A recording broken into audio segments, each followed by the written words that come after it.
¿Cómo están? Espero que muy bien ustedes junto a sus familias. Estamos en un nuevo capítulo de Conversaciones Desastrosas, donde analizamos los temas que la futura Convención Constitucional va a tratar una vez que ya se constituya luego de las elecciones del 11 de abril, donde habrá que elegir a 155 personas que finalmente tendrán la responsabilidad de dictar este nuevo texto constitucional. Hemos visto muchos temas hasta el momento y hoy día vamos a tratar un tema que está muy vinculado en la discusión en general, no en particular del texto, pero sí en el debate general de lo que son varios principios que dicen relación con los temas constituyentes. Y para ello, hoy día contamos con la presencia de, voy a decir claramente, mi amiga primero y colega después, Beatriz Larraín, doctora en Derecho. La verdad es que es una mezcla entre Derecho, Ley, Sociedad. Tiene un doctorado en Estados Unidos, en el cual justamente Beatriz en su tema, en su tesis doctoral, trató el tema de la judicialización de la política, de lo que vamos a conversar hoy día, y que además es académica de la Facultad de Ciencias Jurídicas y Sociales de la Universidad de Concepción. Mucho placer de hoy día tenerte aquí, Beatriz, en nuestras conversaciones desastrosas. Igualmente, Paulina, muchas gracias por invitarme.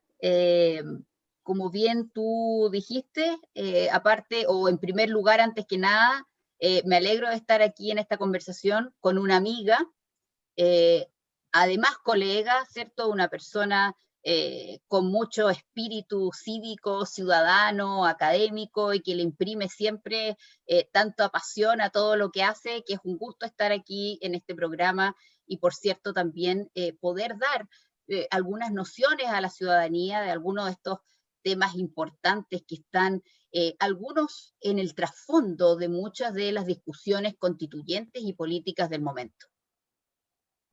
Efectivamente, Beatriz, ¿cómo es el nombre de tu doctorado, para decirlo bien? Mi doctorado es en algo que se llama Derecho, Política y Sociedad, que en términos simples es sociología Ahí jurídica, está. y la sociología jurídica lo que hace es ver el vínculo entre el derecho y la realidad. ¿Cierto? Porque tenemos por un lado las normas, las leyes, con sus palabras, con sus textos, pero luego tenemos el modo en que eso se lleva a la vida real de las sociedades. Y eso es en buenas cuentas lo que hace la sociología jurídica. Y te Bueno, puedo contar, dentro, digamos que dentro de tu sí. tesis, exactamente, eso vamos a partir, justamente vamos a hablar de la judicialización de la política, o también no sé si es correcto hacerlo sinónimo o no, y desde ahí ya partimos con tus explicaciones, activismo político de los jueces. ¿Es lo mismo? ¿No es lo mismo?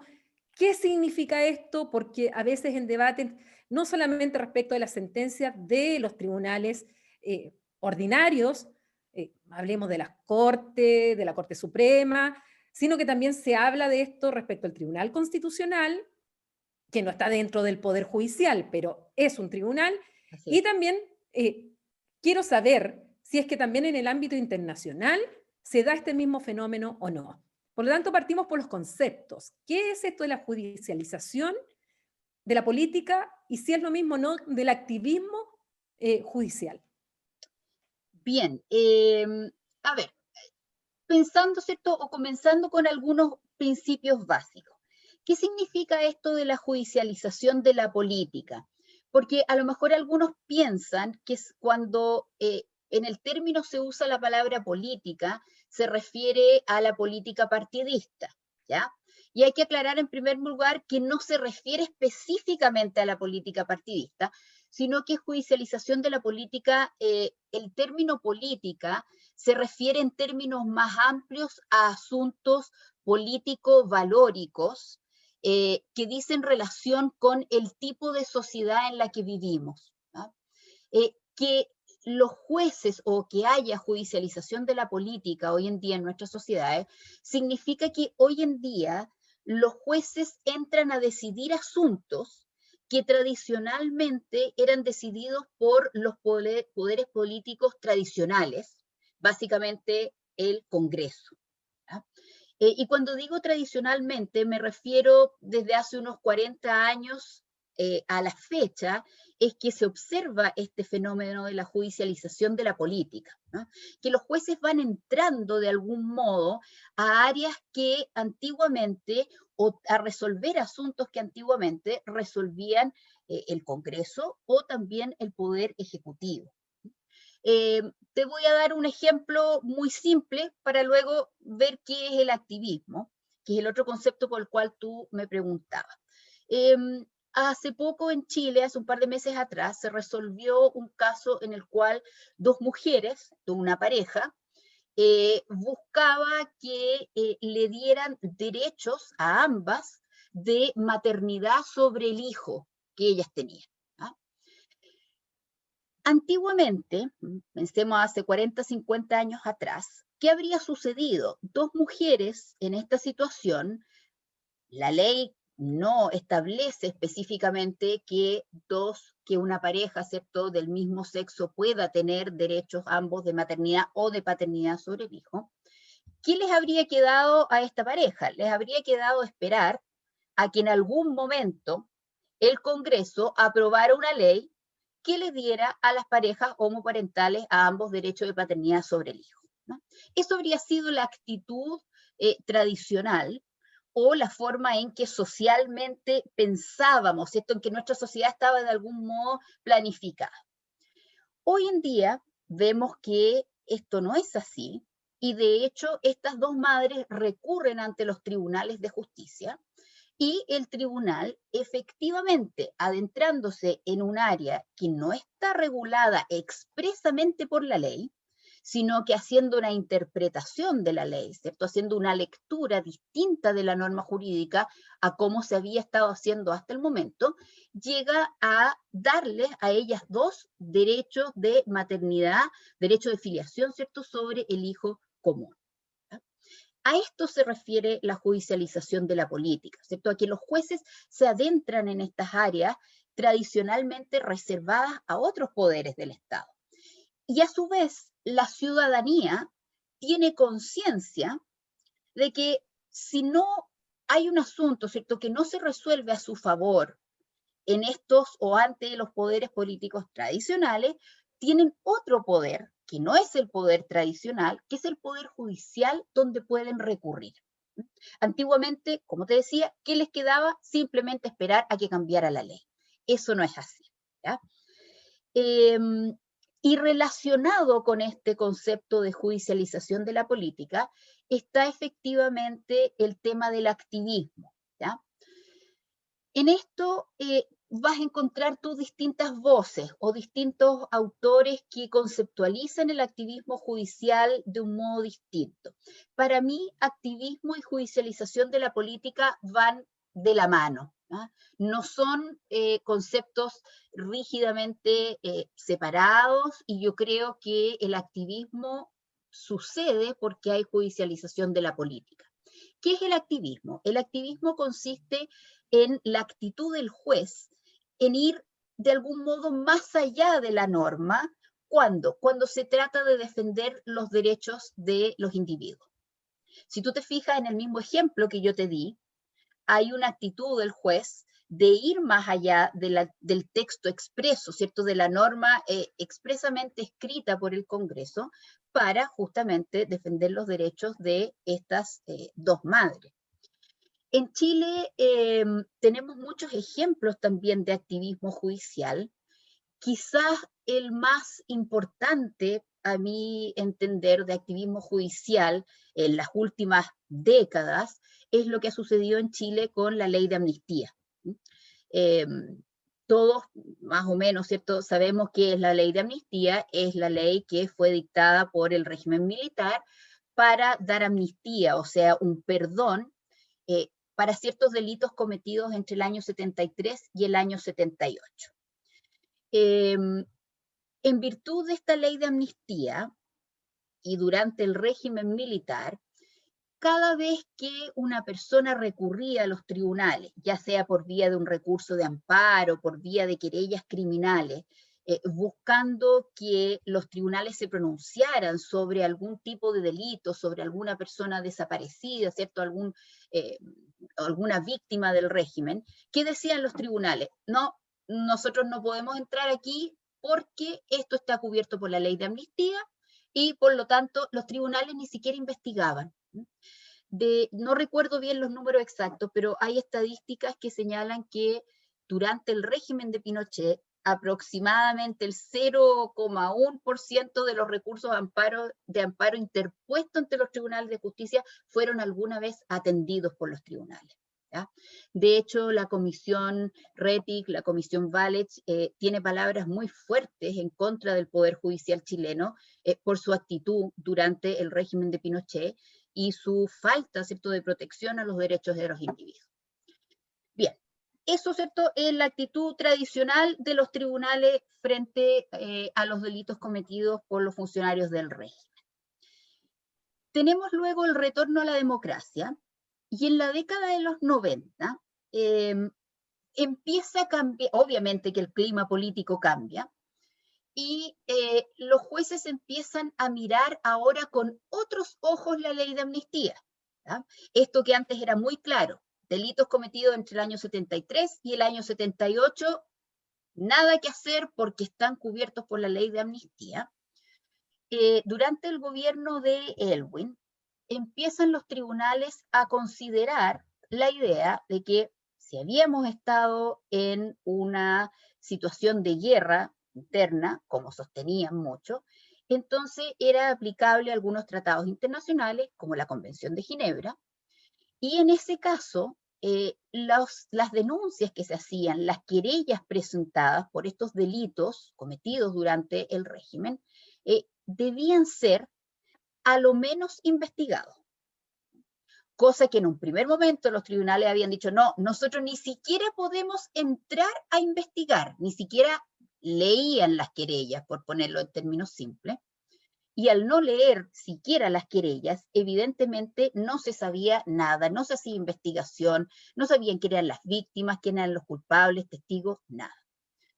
Empieza a cambiar la actitud de los tribunales y dicen, bueno, si estábamos en estado de guerra, a lo mejor lo que hay que hacer es atender las querellas, al menos para saber qué pasó. Porque si tenemos que aplicar amnistía, bueno, tenemos que saber a quién estamos amnistiando. ¿Ya? Y para saber a quién estamos amnistiando, hay que hacer una investigación, ¿cierto? Porque tenemos que llegar a saber quiénes fueron los delincuentes a quienes hay que aplicar luego la ley de amnistía. Entonces viene en ese momento, ¿cierto?, una primera ola, por así decir, de cambio, en el cual los tribunales empiezan a investigar, bueno, ¿qué pasó realmente? ¿Quiénes son estas personas a las cuales hay que aplicar amnistía? Pero con el mismo decreto ley. Decreto ley seguía estando vigente. Luego viene otra ola de jurisprudencia, otra ola de activismo judicial, por ponerlo de algún modo, en que ya los tribunales dicen, bueno, en realidad vamos un poquitito más allá y aplican lo que se llama la doctrina del delito continuo. Y en esto tuvo gran importancia el recientemente fallecido juez Juan Guzmán, quien en un momento cuando lo entrevista un diario español, él dice, bueno, tuvimos que recurrir a una interpretación judicial creativa para poder, en definitiva, ¿cierto?, dar cabida a estas querellas. Y esa creatividad significaba dar lugar a esta idea del delito continuo. ¿Qué significa el delito continuo? Sobre todo en el caso de los detenidos desaparecidos. Significa que si no aparece el cuerpo, el tiempo cubierto por la amnistía, es decir, hasta el año 78, se excede.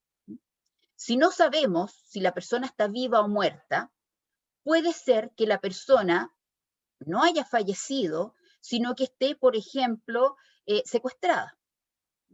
Algo que evidentemente era improbable, lo más probable es que estuviesen muertos, solo que el cuerpo no había aparecido, pero se recurre a esta doctrina como una forma de saltarse, por así decir, este marco temporal fijado por la ley de amnistía. Entonces, si al año 90 y tanto todavía no había aparecido el cuerpo de la persona, de la víctima, podemos asumir que a lo mejor traspasamos el marco legal que cubría solamente delitos hasta el año 78. Y de nuevo, ¿cierto? Empiezan a investigar los tribunales y ya aquí empiezan derechamente a aplicar pena. Luego hay otras doctrinas, como por ejemplo, bueno, porque evidentemente aquí se defendían, ¿cierto?, los violadores de derechos humanos, alegando que ellos estaban por lo menos cubiertos por la ley de amnistía o que sus delitos habían prescrito. O sea que por el propio derecho interno ya no podían ser perseguidos porque había pasado un cierto lapso de tiempo, no el de la ley de amnistía, sino que el general del Código Penal. Y aquí hubo otros jueces también creativos que empiezan a aplicar, por ejemplo, las normas de la Convención de la Imprescriptibilidad de los Delitos de Lesa Humanidad, que estaba ratificada por Chile, pero lo empiezan a aplicar como norma de jus cogens, ¿no? O sea, como esta norma, estos principios generales de derecho internacional, sobre los cuales tú conoces mucho más que yo, Paulina, como experta en el tema, pero llegar, ¿cierto?, a sancionar a alguien penalmente en virtud de la aplicación por un principio de derecho internacional para salirnos de nuevo de este marco temporal, es un activismo judicial patente, ¿cierto? El juez se sale de la norma, ¿ya? Y aplica lo que cree justo. ¿Para qué? Para defender los derechos de los individuos. En este caso, ¿cierto?, los derechos de las personas, de los querellantes, de los familiares, y para obtener, en definitiva, un resultado que era lo que ellos estimaban justo. Bueno, luego sigue esto, y sigue Ahora, Beatriz, evolucionando, y se condenan, ¿cierto?, a los violadores de derechos humanos.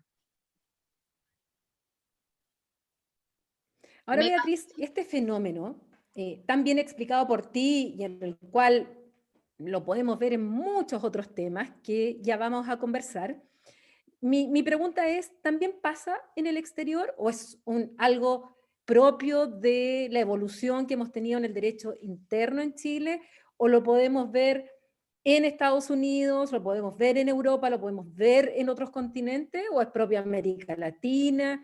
¿Qué pasa en el derecho comparado? Bueno, eso es una excelente pregunta, y quizás una de las cosas más sorprendentes de esto es que es un fenómeno mundial. Y cuando digo mundial, Paulina, no me refiero al mundo occidental, me refiero al mundo mundial. ¿Ah? Asia, ¿ah? China, Japón, Israel, África, Medio Oriente, ¿para qué decir Europa, Estados Unidos, todo Latinoamérica? ¿Ah? No sé si me queda fuera alguna región del mundo, todo. ¿Ah? Es un fenómeno absolutamente mundial. En la India, por ejemplo, tribunales indios son tremendamente activistas. ¿Ya? Los tribunales israelíes también, hay unas obras importantísimas sobre lo activistas que son los tribunales israelíes. Se han metido en las elecciones, han calificado elecciones, en Australia también, en todo el mundo prácticamente. Te doy un ejemplo muy, muy simple, que salió hace como una semana más o menos un fallo en Estados Unidos. En Estados Unidos los jueces son tan activistas como en Latinoamérica, Europa o en el resto del mundo, no más, ojo, no más que eso. Tendemos a pensar que por el sistema norteamericano son más activistas, no lo son. Son igual que ¿Qué quieres nosotros. decir qué quieres decir con el sistema norteamericano para que nos entiendan las personas que nos están escuchando? ¿Por qué tendría que ser más por el sistema de Estados Unidos? Porque en Estados Unidos el rol del juez, ¿ya?, por estructura institucional es distinto al rol del juez en el sistema latinoamericano y europeo. El sistema jurídico latinoamericano es de algún modo una copia del sistema europeo. Nosotros somos los herederos del sistema jurídico europeo. ¿Ah? Los norteamericanos tienen un sistema en el cual el juez tiene institucionalmente mucho más libertad, ¿ya? La sentencia del juez, a su vez, tiene mucho más valor que la que tiene en el sistema nuestro. Por ejemplo, en Chile y en Europa también, el juez cuando resuelve un asunto, ese asunto tiene, esa resolución tiene solo poder en el caso concreto en que se está aplicando y no obliga a los jueces para el futuro, ni siquiera obliga al propio juez. O sea, el propio juez el día de mañana puede resolver un caso igual, pero decidir de un modo distinto como decidió la semana anterior, ¿no?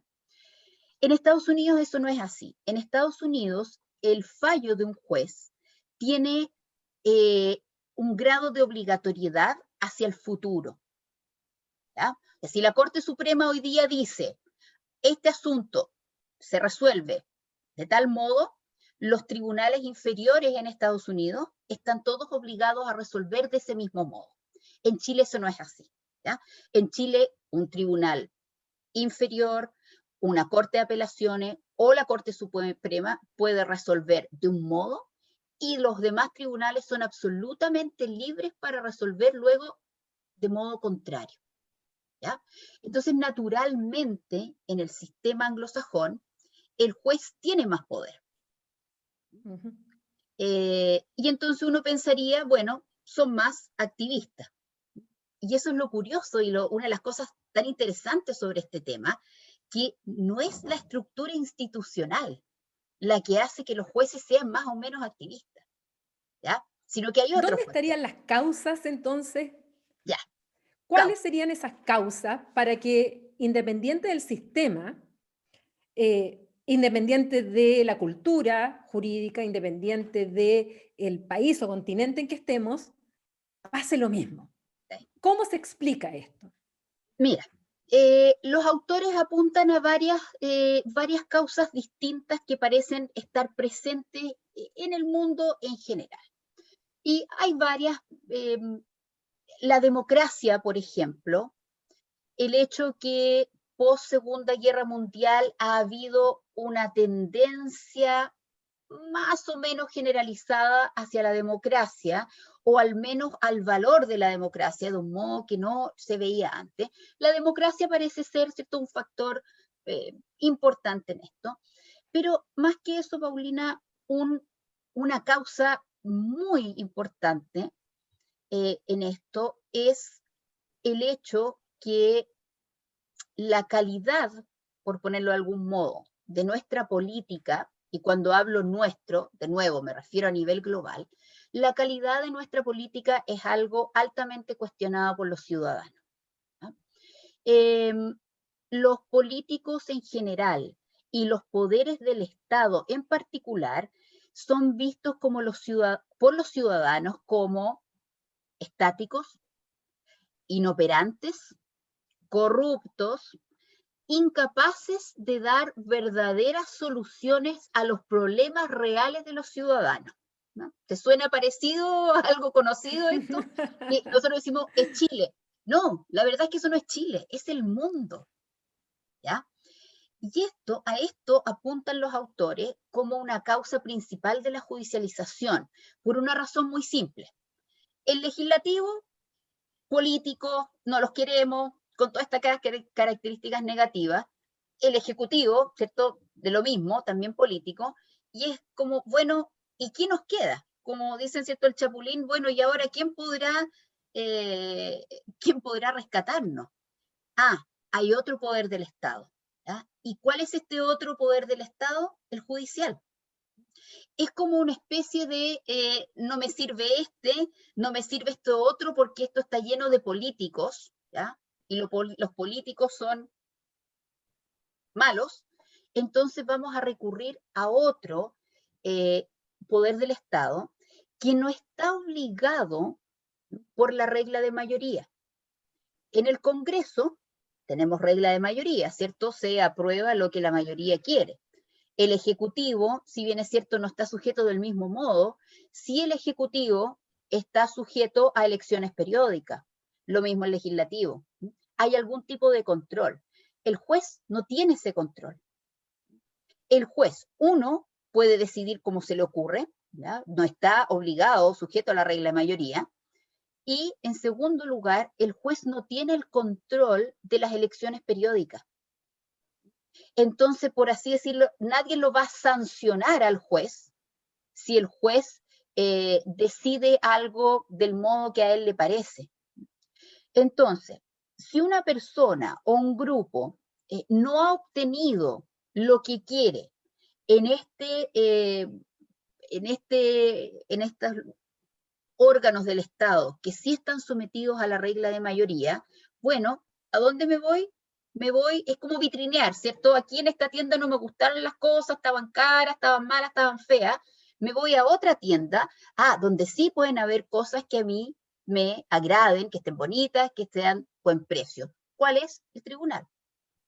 Entonces, Ahora, en ese sentido, pueden surgir críticas, porque por un lado, pensar que los jueces no tienen ideas políticas es por lo menos decir ingenuo, sí, porque todas absolutamente. las personas tenemos nuestras ideas políticas y las expresamos, las queramos o no.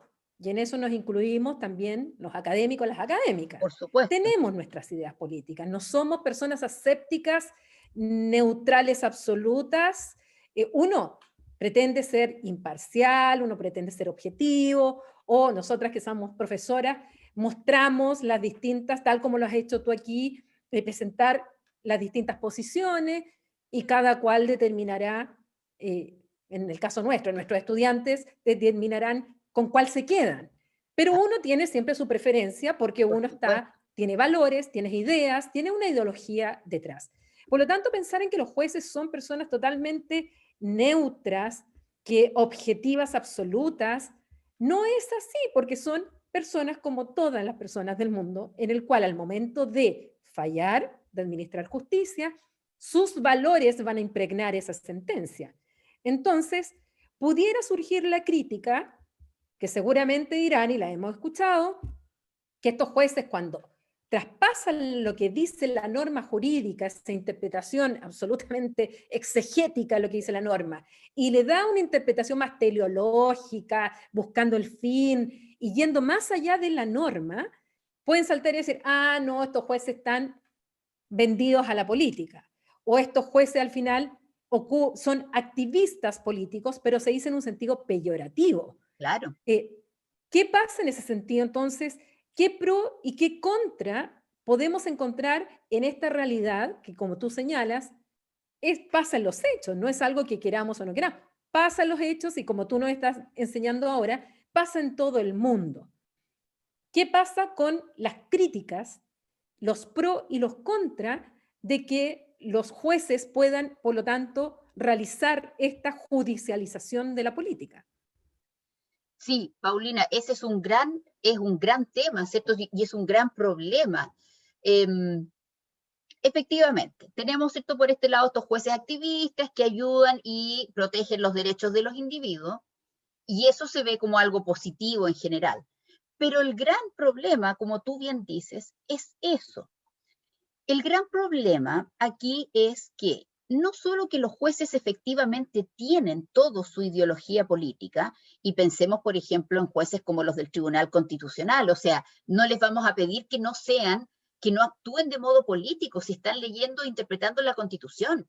Y la Constitución es un instrumento político, entonces es absurdo pensar que no van a hacer a la vez una interpretación o una lectura política. Y peor que eso, Paulina, la crítica más potente a este fenómeno de la judicialización es justamente lo que yo te decía, no hay control. Un juez, como dices tú, vendido a la política, partidista, por así decirlo, no es un funcionario que está periódicamente sujeto a la aprobación de los ciudadanos. En otras palabras, el juez puede hacer lo que se le ocurra. Bueno, hay controles internos, ¿no? Tampoco lo que se le ocurra, ¿cierto? Puede incurrir en ciertas figuras delictivas o en ciertas también transgresiones administrativas. Pero dentro de eso, las personas les quedan los recursos propios del proceso. Pero más grave que eso es que como nosotros no elegimos a los jueces, tampoco hemos depositado en ellos, como sociedad, el poder necesariamente para resolver estos asuntos tan delicados. ¿Ya? ¿En quién hemos depositado este poder? Que se llama en teoría política soberanía. ¿En quién hemos depositado la soberanía? En los legisladores, ¿cierto? En el Congreso. Y muchos de estos asuntos complejos, nosotros como sociedad hemos elegido de algún modo que se resuelvan tras una discusión social, política, amplia, con distintos puntos de vista, con negociaciones propias del proceso político. ¿El juez hace eso? No, el juez no lo hace. Entonces surge aquí la crítica y la pregunta, bueno, ¿queremos realmente que los jueces hoy en día estén resolviendo todo tipo de asuntos valóricos? ¿Es bueno para la sociedad o en definitiva es negativo? Te pongo un ejemplo. En Chile han habido muchos casos, han disminuido últimamente después de que entró en vigencia la ley de derechos del paciente, pero durante mucho tiempo, y tienes que haber escuchado todo esto y todo, ¿cierto? Los testigos de Jehová, que tú sabes que ellos rechazan las transfusiones de sangre, los Así testigos de es. Jehová, cuando se enfermaban, se hospitalizaban, se negaban a transfundirse, a recibir la transfusión de sangre porque era contrario a su religión. Los hospitales recurrían a los tribunales para obligarlos a recibir una transfusión de sangre. ¿Ya? ¿Qué decían los tribunales? Aquí lo más importante es el derecho a la vida. El derecho a la vida tiene preeminencia por sobre todos los demás derechos, por lo tanto, transfunde a esa persona. Oblíguelo, incluso bajo amenaza de la fuerza pública, de que fueran carabineros al hospital, a obligar a un mayor de edad a recibir una transfusión de sangre. ¿Basado en qué? Basado en la idea que la vida es un bien jurídico no disponible. Bueno, eso es propio de una doctrina respaldada por otra religión, católica, cristiana, que no es la misma religión de los testigos de Jehová. Entonces, la pregunta es la siguiente. ¿Un juez tendrá el poder para decidir por mí cuál es la religión y los preceptos y los mandatos religiosos que yo debo aceptar?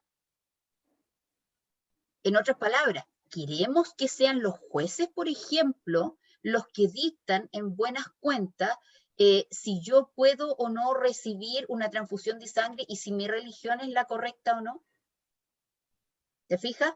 A lo mejor muchos dirán, sí, es súper importante porque estas personas no pueden, en el fondo, hacer una especie de suicidio.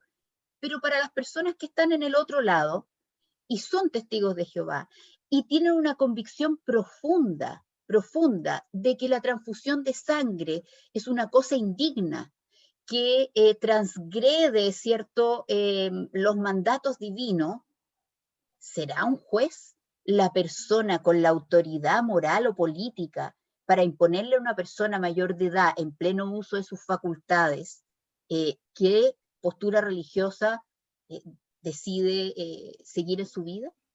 ¿No? ¿No será mejor, más conveniente para nuestra convivencia democrática que esto sea fruto de una discusión más amplia? ¿No? En la que como sociedad nos sentemos a discutir, mire, en realidad, no sé, las personas menores de edad, estoy inventando, ¿cierto? Los menores de edad no pueden disponer de su vida porque son menores de edad, pero a lo mejor los mayores de edad sí pueden disponer, ¿cierto?, de su vida en virtud de sus convicciones religiosas. Y eso lo decide una sola persona,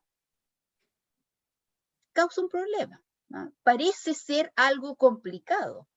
Y si además a ese juez nosotros no podemos en la próxima elección, porque los jueces no se eligen, si no lo podemos castigar, por así decir, por ser sectario en su opinión religiosa, ¿qué opción tenemos? ¿te fijas? O cuán buena es la judicialización de la política finalmente si tenemos a los jueces decidiendo este tipo de asuntos.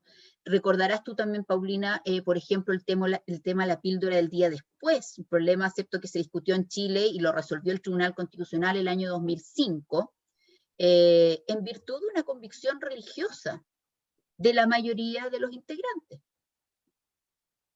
De nuevo, ¿será bueno? Ahora, en ese tema justamente del Tribunal Constitucional, estuvimos hablando con nuestra colega de la Facultad de Ciencias Jurídicas Sociales de nuestra Universidad de Concepción, Tania Bush, justamente sobre el Tribunal Constitucional. Y uno de los temas planteados, y que también lo conversamos con el doctor en Derecho Luis Cordero, que también llegamos al tema, que es profesor de la Universidad de Chile, esto de que haya tribunales, por un lado, compuestos de número par, porque tenemos, en el caso del Tribunal Constitucional, son 10. Y en segundo lugar, que por el método de elección, tal como nos enseñó también y nos explicó Tania Bush aquí, finalmente se transformó en un cuoteo político. O sea, este año te toca a ti, el otro año le toca al otro sector, por lo tanto, y evidentemente muchas veces quienes son elegidos no han sido nunca jueces tampoco, no se pide que sean ex magistrados o que hayan ejercido la administración de justicia, y finalmente también se nombran por un criterio político y político partidista. Y eso además ha llevado a que nos hemos encontrado que finalmente cuando hay empate, incluso quien determina es una persona, es él o la presidenta del Tribunal Constitucional.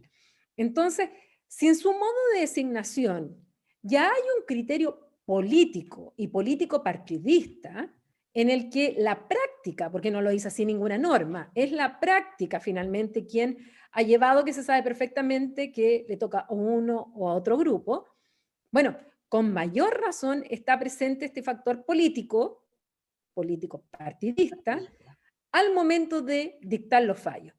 Una que otra situación puntual ha logrado pasar el Tribunal Constitucional, como fue el aborto tres causales, pero fue un tema que, ya estoy hablando del voto popular de María Luisa Brams, pero en otros casos sencillamente sabemos cómo van a votar. O sea, incluso antes de, ya sabemos cómo probablemente va a ser y se da lógica política. Entonces, frente a eso, mi pregunta es, algunos han planteado que los jueces, no hablo específicamente del Tribunal Constitucional, pero en general, que se falle según jurados elegidos popularmente, como se hace en Estados Unidos. ¿Qué opinas tú? ¿Eso limita esta judicialización o finalmente no es un buen sistema? Porque algunos pueden decir, oye, pero salen sorteadas personas, como lo vemos a veces en las películas de Estados Unidos, que los encierran un tiempo en un lugar para que no tengan contacto con la gente afuera, no sean contaminados por el exterior, y ciudadanos, ciudadanas comunes y corrientes finalmente conocen de un asunto y fallan. ¿Qué opinas tú de este método de jurado que tienen los Estados Unidos? Mira, a ver, primero, si es que yo creo que al tener jurados eliminaríamos el problema de los jueces fallando de acuerdo a su ideología política, no, no, porque incluso en el sistema norteamericano el juez está siempre presente, el sistema de jurados es mayoritariamente para las causas penales, el juez es el que aplica la sentencia, ¿ya? O sea, el jurado le dice culpable de este delito, no culpable de este delito, pero ¿quién sentencia? O sea, le dice, por este delito usted tiene, o sea, va a estar condenado a 10 años o 5 años, es el juez. O sea, el juez mantiene una parte importante. Y, ojo, que en algunas situaciones, ¿ya? El juez tiene la posibilidad, si choca su conciencia jurídica la decisión del jurado, puede eliminar la decisión del jurado. ¿verdad? Y le puede decir, ¿sabe qué? Yo no estoy de acuerdo con la decisión del jurado y yo voy a fallar este caso de este modo. Ha ocurrido en algunas circunstancias muy poco, ¿ya? Muy poco, porque los jueces en general en Estados Unidos son muy respetuosos del trabajo de los jurados, ¿ya? Pero han habido algunos casos en que lo ha hecho. ¿ya? no se ha cuestionado porque siempre se entiende que es una facultad que tiene el juez. Ahora, yo no veo el sistema de jurado necesariamente como malo. Hay muchas personas que lo encuentran terrible porque dice que los individuos, los legos, digamos, los no abogados, no entienden los asuntos jurídicos, no están capacitados para entenderlo, pero la verdad es que el modo en que funciona el sistema norteamericano, los jurados tampoco se involucran mayormente en la parte jurídica, porque a ellos se les da, mire, si ustedes entienden que pasó esto y esto, entonces tienen que condenar por este delito. Si pasó esto y esto otro, tienen que condenar por el otro. El jurado, ¿qué es lo que hace? El jurado decide sobre los hechos. ¿Ya? Entonces, yo creo que los seres humanos perfectamente pueden tener algún tipo de decisión o algún tipo de criterio. Yo no veo por qué solamente los jueces tienen criterio y los no jueces sean todos unos descriteriados, o todos tontos, o todos ciegos, o todos no puedan tener alguna percepción, ¿cierto?, de si una persona está mintiendo o no. Yo no veo eso como, yo no lo veo, muchas personas dicen, no, es que no saben la parte jurídica. No, yo eso no lo veo como un obstáculo. Tampoco veo como un obstáculo el pensar, no, porque las personas van a estar también de algún modo influenciadas por el momento político que estamos viviendo. Los jueces también. Los jueces también son seres humanos. Pensemos el ejemplo que daba yo al principio de la ley de amnistía. Cambia el gobierno, se va al régimen militar, vuelve a la democracia y de repente los jueces, a todos les cambia la mentalidad. ¿Por qué? ¿Porque son muy rígidos y muy estables? No, porque ellos también están influenciados por los hechos históricos, sociales. Por lo tanto, yo no lo veo necesariamente como algo malo. Ahora, nosotros no tenemos tradición de jurado. Eso es una realidad, pero yo en eso no creo que forzosamente tenga que ser una cosa mala el recurrir a jurado. Obviamente que no es parte de nuestra cultura jurídica, eh, habría que partir de cero, no sé, a lo mejor con jurados para cosas muy específicas, y esto además, Paulina, ir de la mano de otra cosa, de una educación cívica que yo creo que tiene que partir en los colegios muy fuertemente. Hay colegios que lo hacen. Desafortunadamente depende de un poco del pensamiento ideológico, si quieres tú, del colegio, si forma o no sus alumnos en ciudadanía. Pero yo creo que una ciudadanía formada en valores democráticos, en cómo funciona el sistema, yo no veo por qué no puede ser una ciudadanía que sea parte de un jurado en un tribunal. Ahora quiero pasarte a otro tema de actualidad vinculado con lo que estamos conversando. ¿De qué manera la pandemia ha afectado esta judicialización del poder político? Porque de partida es un fenómeno nuevamente global, es una pandemia. Por otro lado, hemos visto cómo los estados han reaccionado de distinta manera, con estrategias muy distintas, Y todo muy mal. sí, y nos encontramos ahora en una situación en la cual, bueno, estamos en distintos niveles en cuanto a vacunación, pero ya por el propio Estados Unidos, con más de 500.000 de muertos, y con estados que se han visto superados por la realidad. Incluso los estados desarrollados, los estados ricos, los Todo. estados que tenían un sistema de salud público potente, también se han visto superados, la gran mayoría de ellos. Las excepciones son muy pocas, pero la gran mayoría finalmente se han visto enfrentados al mismo fenómeno.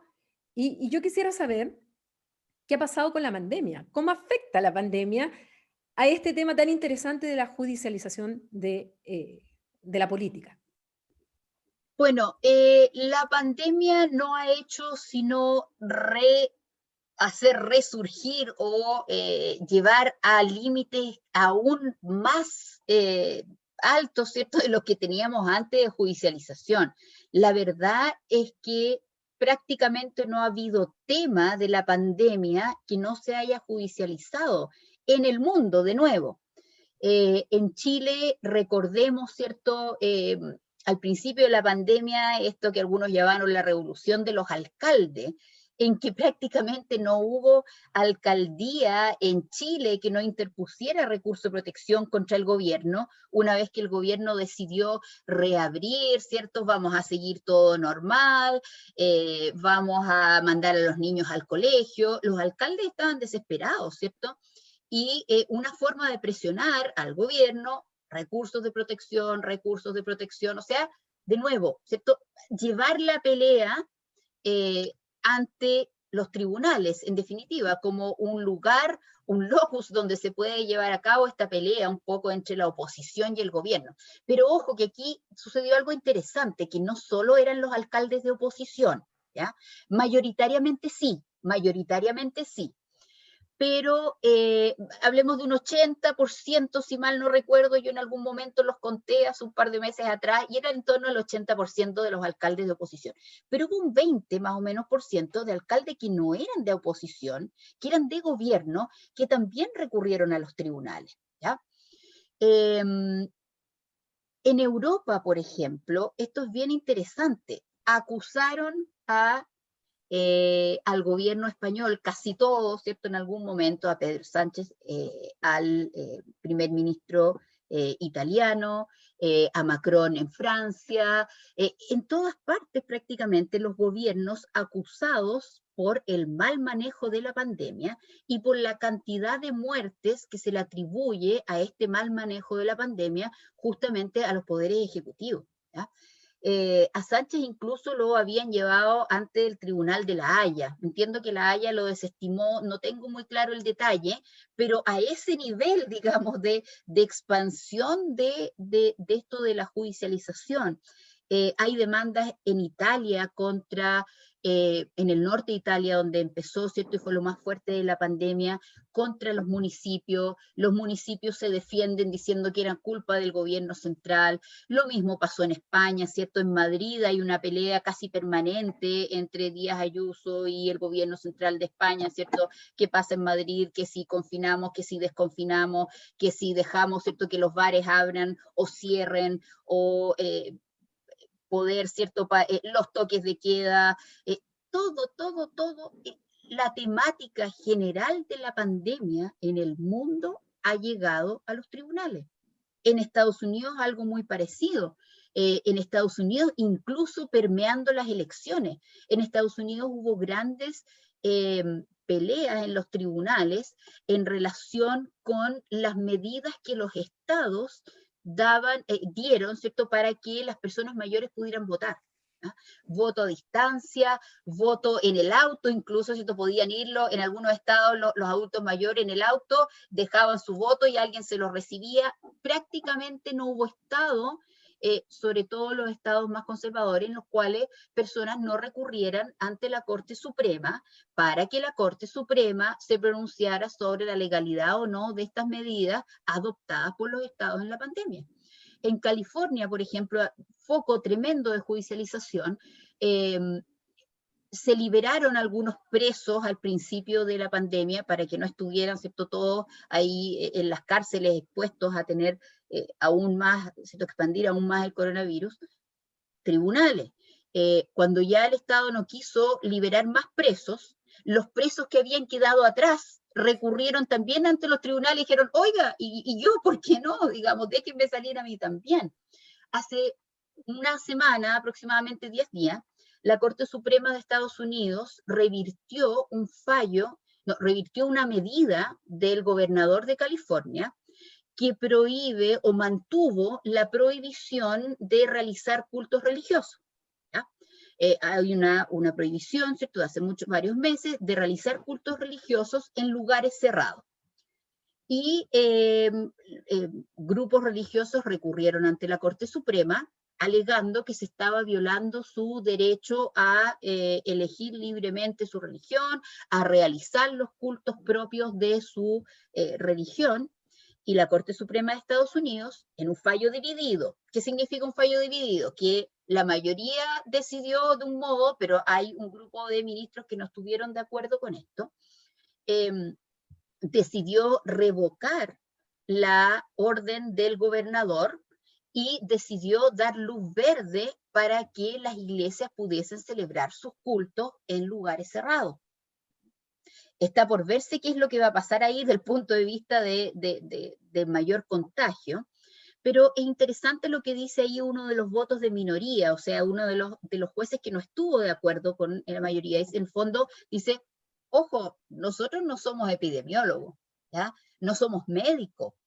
Si el gobernador de California tomó esta decisión en uso de información científica, aplicando información científica, ¿por qué nosotros, que somos jueces, tenemos derecho a meternos en lo que el Estado soberanamente decide hacer? ¿Ah? Pero la mayoría dice que la mayoría estuvo por declarar que esto violaba la libertad religiosa y por lo tanto se elimina esta orden del gobernador. ¿Ah? Y así, Paulina, te podría contar 20 casos más, 20 situaciones más, porque todo lo que dice relación con la pandemia ha sido judicializado. Ahora, esto es interesante unirlo con lo que hablábamos hace un rato atrás, de esta percepción de los ciudadanos de que los gobiernos son de algún modo inútiles, que no son capaces de enfrentar adecuadamente las necesidades de los ciudadanos. Y si pensamos en la pandemia, la verdad es que no ha habido prácticamente gobierno en el mundo, ni la Organización Mundial de la Salud que lo haya hecho estupendo. Todos han dado palos de ciegos, aciertos, desaciertos, porque las grandes tragedias humanas, la verdad es que son difíciles de resolver de por sí, porque humanamente no podemos exigir que siempre todos los gobiernos estén, quienes nos lideran estén a la altura. Las grandes tragedias humanas en los últimos años, décadas, se han judicializado todas. Por ejemplo, la caída de las Torres Gemelas en Estados Unidos el año 2001. Todavía hay juicios, muchos juicios pendientes ante los tribunales de Estados Unidos, producto de la caída de las Torres Gemelas. En Chile, el terremoto del año 2010. Muchos juicios de todo tipo, penales, laborales, civiles, en todo ámbito, porque las tragedias de este tipo son muy difíciles de manejar. Y cuando no vemos, de nuevo, cuando los ciudadanos no ven que los gobiernos están a la altura, bueno, de nuevo, ¿cierto? Empieza el vitrineo. Bueno, el Ejecutivo no me sirve, el Legislativo tampoco. Me voy al judicial, ¿no? Entonces, de algún modo, es como el terreno propicio para que se judicialicen todas estas tragedias a gran escala. Ahora, para terminar, Beatriz, ¿de qué manera todo esto que hemos conversado, lo pudiéramos relacionar con el proceso constituyente? O sea, tú, ¿qué le podrías decir que se fijen las 155 personas que iban a ser elegidas para redactar la norma constitucional, eh, digamos, la ley fundamental que nos va a regir?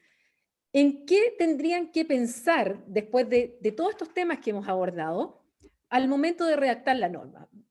Cuando tengan que redactar las normas respecto al Poder Judicial, cuando tengan que redactar las normas a la distribución del poder, a los controles y autocontroles, digamos, un poco la idea de estos pesos y contrapesos, o en los derechos fundamentales, porque hay muchas normas de las que hemos conversado nosotros que están en la Constitución, que en definitiva tiene que ver ya sea con la parte dogmática, los derechos fundamentales, o que tienen que ver con los órganos del Estado. En el capítulo anterior de este programa conversábamos con nuestro colega Alfonso Enríquez, por ejemplo, en relación a los derechos sociales y a la distinta concepción de los derechos sociales.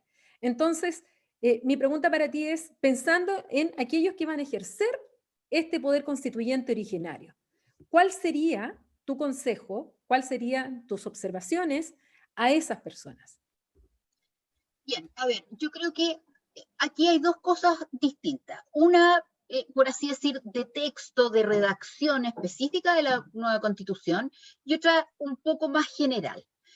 La primera, Paulina, y pensando, ¿cierto?, en lo que hablaron con el profesor Alfonso Enríquez, de los derechos económicos, sociales, culturales, una cosa que es muy importante que los constituyentes tengan claro es que la redacción de los derechos en la Carta Fundamental importa, ¿ya? No es un tema indiferente si simplemente dicen, o sea, derecho a la vida. Saber que un derecho redactado de ese modo genérico, por ejemplo, va a ser un derecho que luego va a tener que ser tomado por los tribunales y afinado de algún modo y aplicado al caso concreto. Y ahí vamos a tener toda la gama Aterrizado, posible. digamos, aterrizarlo en la realidad. Exactamente, aterrizarlo a la realidad. O sea, no son cosas abstractas, son cosas reales. Y las redacciones aquí son importantes. Mientras más genérico y abstracto es la redacción de una norma, de un derecho en la Constitución, más espacio hay para judicialización. Porque más espacio hay para interpretación del juez. En cambio, una constitución redactada o derechos redactados dentro de algún modo, con márgenes, con algún tipo de límites, con de alguna redacción o fijación que implique tener claro de qué modo después un juez va a aplicarlo a la realidad, es muy importante. ¿Ya? En otras palabras, que el constituyente, los constituyentes, se pongan en los casos concretos. Esto obviamente no se van a poder poner en todos los casos concretos, pero en casos concretos básicos. ¿Ya? Después un juez va a tener que aplicar esto. Va a tener que, como dices tú, aterrizarlo a la realidad. Y por lo tanto, la redacción del texto constitucional es muy importante. ¿Ya?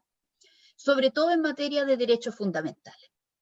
Primera cosa. Segunda cosa, Paulina, va a algo más general y tiene que ver con la calidad de nuestra democracia.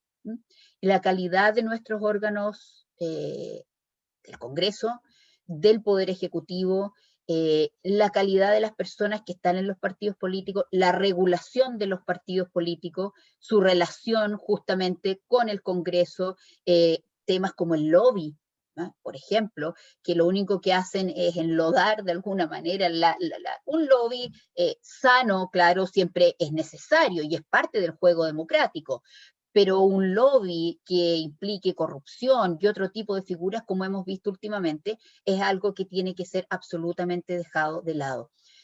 De nuevo, en la medida que los ciudadanos puedan ver instituciones mayoritarias que funcionan, que son capaces, y no solamente Congreso, Ejecutivo también, pensemos en órganos administrativos, que son capaces efectivamente de dar soluciones a los problemas de los ciudadanos, que no están preocupados de problemas de cuoteo, de quién ocupa tal o cual cargo, de cuántas personas tenemos de un partido, de cuánto tenemos de otro, sino en técnicos, quién llevamos técnicamente a que sea el director de algún organismo, del Servicio de Impuesto Interno, el Servicio de Salud, de lo que sea, en la medida que eso suceda, que la calidad de nuestra democracia y de nuestras instituciones sea mejor, elevada, naturalmente los ciudadanos que se vean satisfechos con esto van a bajar su deseo o su tendencia a recurrir a los tribunales de justicia.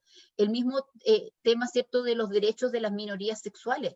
¿Por qué se recurre tanto a los tribunales de eso? Piensa tú que llevamos años ¿ya? Sin legislar muchos asuntos que son muy importantes en este tema, que dejan, por ejemplo, los derechos de los niños, niñas y adolescentes fuera. ¿Ya? Pensemos que en Chile recién tenemos ley de divorcio del año 2005. O sea, hay muchas cosas que nuestras autoridades políticas simplemente no entran a considerar por las razones que sean, pero que requieren una consideración más o menos urgente. Mientras eso no suceda, vamos a tener cada día más judicialización con lo bueno y también lo malo que hemos visto. Bueno, Beatriz, quiero agradecerte muchísimo esta conversación. Eh, Este tema es fundamental también de tenerlo presente.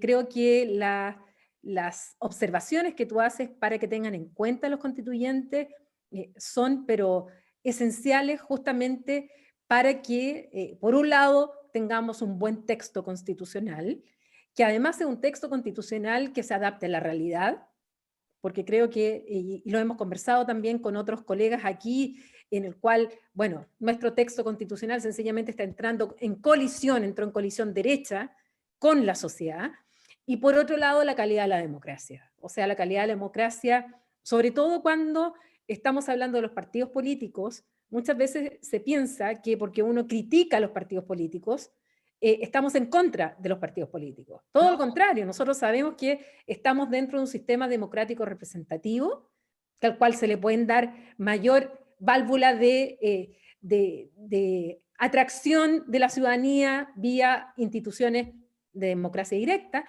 pero está basado fundamentalmente en un sistema de democracia representativa y de así partidos es, políticos. Y que así son los es. partidos políticos, tienen que asumir la responsabilidad de la autocrítica de lo que ha ocurrido en muchas cosas, incluyendo esta, incluyendo la judicialización de la política. Así es que creo que ha sido muy interesante, te agradezco muchísimo que hayas estado hoy día, sobre todo en vacaciones, que un día viernes en la tarde estés aquí conversando sobre este tema que, aparte de ser tu especialidad en tu doctorado, y a lo que has seguido desarrollando, bueno, es un tema fundamental en la constituyente. Gracias, Paulina, por esta invitación. A mí la verdad es que este tema me gusta mucho, me entretiene mucho. Es un tema, como dices tú, de mucha actualidad y muy contenta de haber estado aquí y ojalá aportar, ¿cierto?, con algo este proceso constituyente que vamos a vivir todo este año y el próximo también.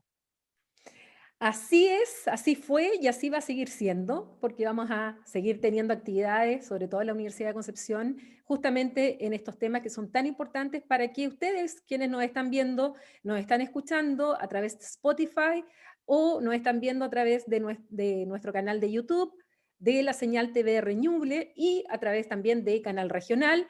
Bueno, vayan aprendiendo, vayan conociendo, vayan sabiendo temas de esta relevancia y explicados de una manera didáctica, pedagógica, lo más fácil posible de entender para que esto llegue a la mayor cantidad de personas, que es justamente el objetivo de Conversaciones Desastrosas. Así es que yo por mi parte me despido y los dejo invitados a un nuevo capítulo. Que esté muy bien.